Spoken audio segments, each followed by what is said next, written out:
Hi, I'm Brenda Lando. I'm head of SMB sales at Google based in Mountain View, California.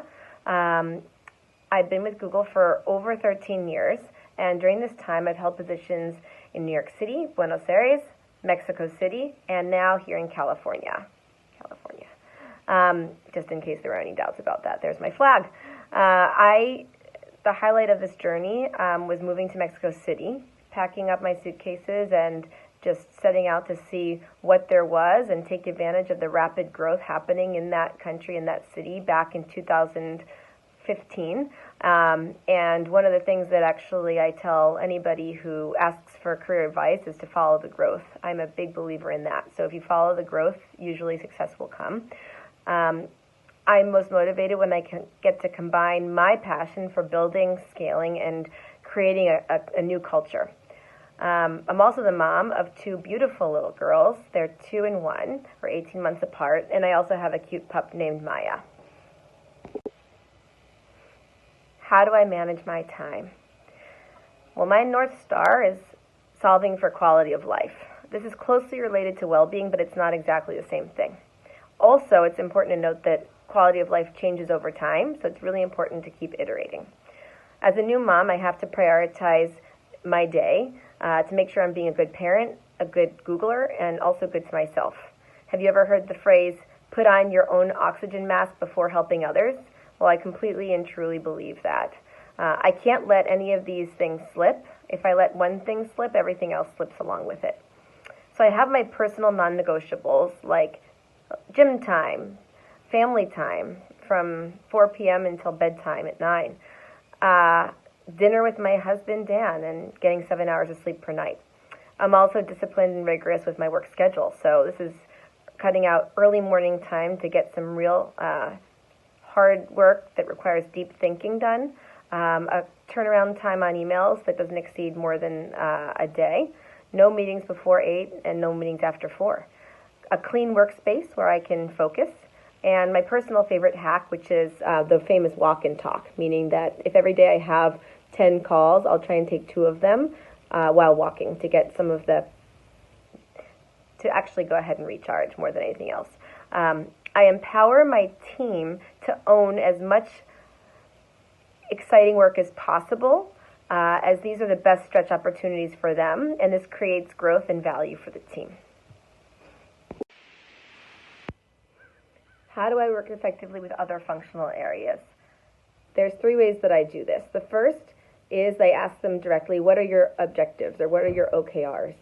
With this information, I can make sure that we're completely aligned and that I'm doing anything I can to help them meet their OKRs and make them shine. And if they're shining and I'm helping them look great, they're going to be more willing to want to do things in partnership with me and my team. The second is asking what their expectations are. What are the expectations of me, of my team, of our partnership?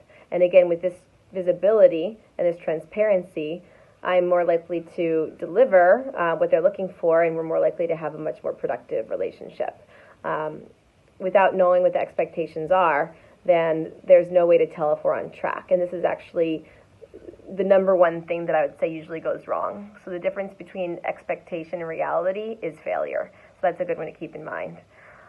The third thing, and the last thing that I do to work effectively with other functional teams is I ask them what results would make this partnership look amazing 1 year from now.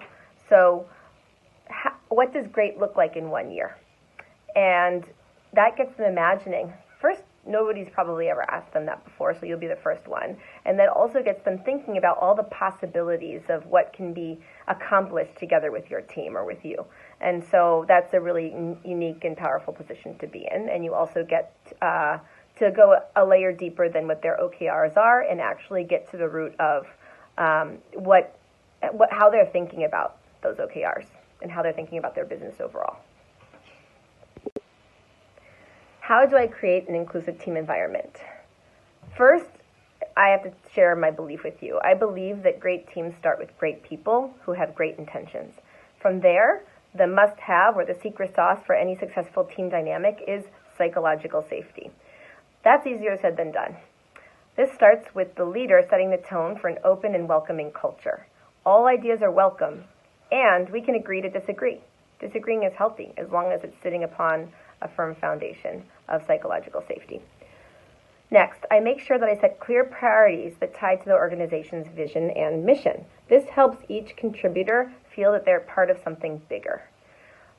Next, at Google, it's important to note that we have a lot of anonymous forums to gather feedback, which helps make sure that we're on track and helps identify any areas of concern early. Upon receiving feedback, I act quickly to identify the root of the issue and make the necessary changes. Sometimes it's actually making a change. Other times it's just doing a better job of communicating and setting expectations. As a leader, I strive to be open, transparent, and vulnerable, and I expect the same of everyone else on my team. This openness allows each individual to feel they can bring their whole self to work. In summary, we're all here to work, but what makes the difference between a high-performing team and an okay team is being excited about what they set out to do each day. A culture of openness and inclusivity is key to making work feel less like work and more like an exciting place to come and grow and develop. Thanks.